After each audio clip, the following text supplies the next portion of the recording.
Oh, hello. My name is Grace Wilbur Trout. I was born in Iowa in 1864.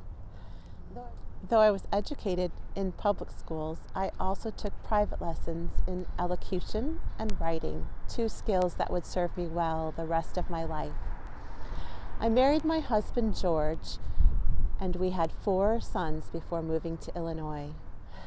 I became involved with the Chicago Political Equity League in 1894 and helped grow their membership to more than 1,200 people. I was elected president of the CPEL in 1910, having helped organize parades and tours, lecturing, and organizing committees in communities throughout the region.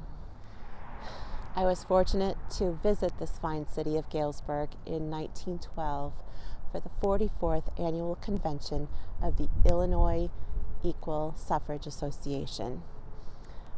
I was unanimously elected president of the organization at that time.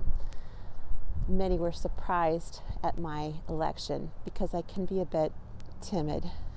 I avoided confrontation and ran on a campaign of education and building support for suffrage among state legislators.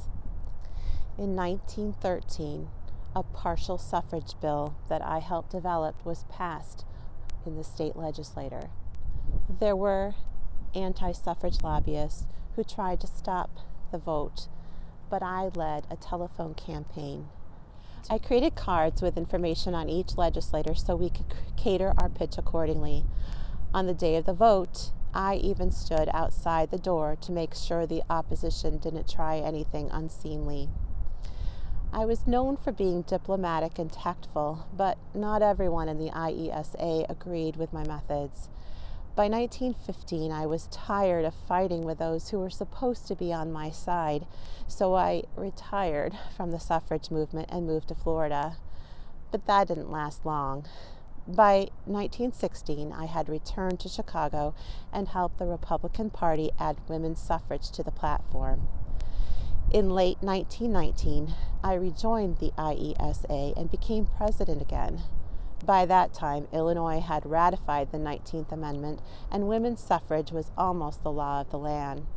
When the IESA was reformed as the Illinois League of Women Voters, I was among the first to sign the group's Articles of Incorporation. But by that time, I was weary. I decided finally, officially, to retire and move to Jacksonville with George. I didn't slow down much, though.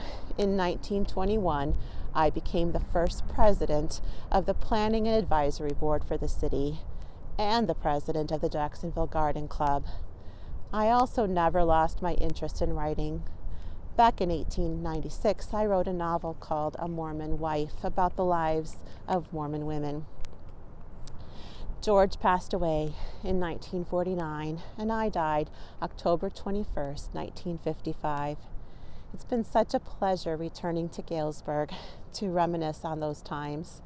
I have to be leaving now, but please remember, it is as vitally important to vote for one's country as it is to fight for one's country.